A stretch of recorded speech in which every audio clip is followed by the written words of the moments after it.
नमस्कार. गुरुज्ञान ज्योतिष क्लासमध्ये आणि मार्गदर्शनमध्ये मी स्वप्नील देशपांडे तुमच्या सर्वांचं सहर्ष स्वागत करत आहे. आज आपण विषय घेऊन आलेलो आहोत की धनुष्यबाण हा कोणाचा, म्हणजे माननीय माजी मुख्यमंत्री उद्धव ठाकरे यांचा की माजी मुख्यमंत्रीच म्हणूया आपण एकनाथजी शिंदे यांचा. कालच निकाल लागणार होता, परंतु तो काही कारणाने पुन्हा एकदा पुढची तारीख त्यांना देण्यात आलेली आहे. विषयाकडे आपल्याकडे म्हणजे वळण्यापूर्वी तुम्हाला काही तुमच्या कुंडलीबद्दल काही प्रश्न असतील, काही शंका असतील तर तुम्ही आमच्याशी संपर्क करू शकता. हा फोन नंबर आहे 98 22 11 94 72. हा व्हॉट्सअप नंबर आहे. ह्याच्यावर तुम्ही तुमची जन्मवय, जन्मतारीख आणि जन्मस्थळ आणि तुमचे काही प्रश्न असतील तर लिहून पाठवायचे आहेत. आम्ही तुम्हाला नक्कीच घर बसल्या कोणत्याही शांतीशिवाय त्याच्यावरचे तुम्हाला पर्याय नक्कीच सुचवू. वळूया आपल्या विषयाकडे.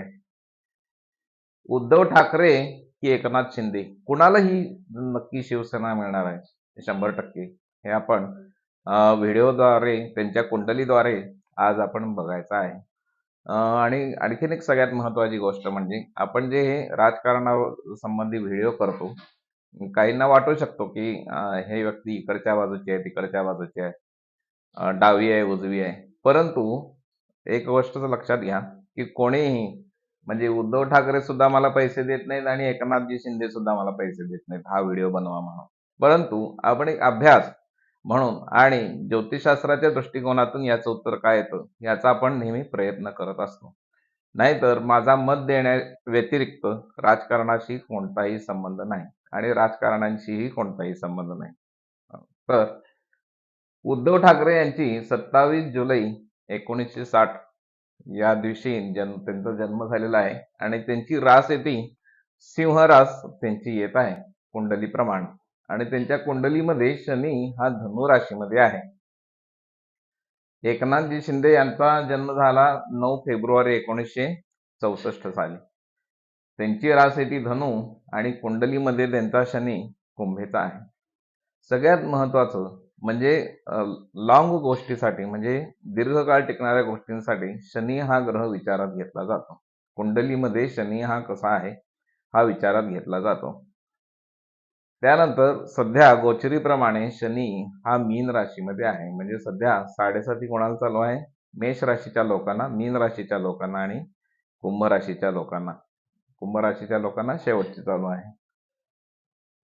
त्यांच्या दोघांच्याही कुंडलीचा अभ्यास करता माझ्या एक गोष्ट लक्षात आली की काही वर्षापूर्वी भारताची अशी वन डे मॅच झाली होती की ज्याच्यामध्ये 2 सुपर ओव्हर झाल्या होत्या. म्हणजे निकाल लागणं हे त्यावेळेला खरोखर कठीण परिस्थिती आली होती. म्हणजे एका मॅचमध्ये 2 सुपर ओव्हर झाल्या होत्या. तशीच परिस्थिती या दोघांच्या बाबतीमध्ये आलेली आहे. आणि हा निर्णय देण्यासाठी भरपूर अभ्यास आणि भरपूर कष्ट याच्यामागे मी घेतलेले आहेत. तर या दोघांच्याही कुंडलीचा अभ्यास करता असं कळालं की 0 आणि 100 असं एकदम या डिफरन्सने हा निकाल लागणारा नाहीये. म्हणजे आता लोकशाहीमध्ये सुद्धा 49 आणि 51, म्हणजे ज्यांना 51 मतं मिळाली ते बहुमतामध्ये आणि 49 मतं मिळाली ती अल्पमतामध्ये अशी गणली जातात.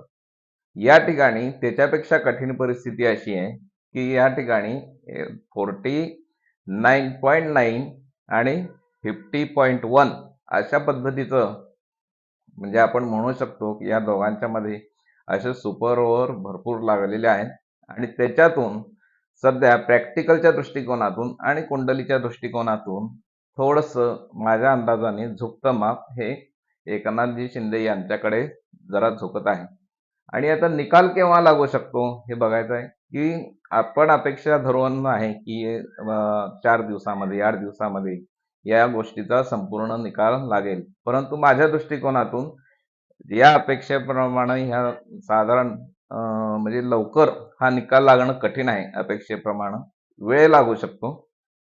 असं होणार नाही की 100% ह्या गोष्टी लगेच होणार आहेत, लगेच ठरल्या जाणार आहेत. परंतु या गोष्टीला तितका वेळ लागू शकतो. पण माझ्या दृष्टिकोनातून 50.1 एवढ्या पर्सेंटनी एकनाथजी शिंदे यांच्याकडे हे धनुष्यबाण दिले जाण्याची शक्यता मला वाटत आहे. काय होतंय बघूयाच भविष्यामध्ये. कोर्ट काय निर्णय देते त्याच्यानंतर आपल्याला कळेलच. म्हणजे माझ्या दृष्टिकोनातून झुकते माप हे 50% 1 हे एकनाथजी शिंदेकडे आहे. बघूया, व्हिडिओ आवडला असेल तर लाईक, शेअर, सबस्क्राईब करायला विसरू नका आणि तुम्हाला सुद्धा काय वाटतं सांगायला हरकत नाही कमेंटमध्ये.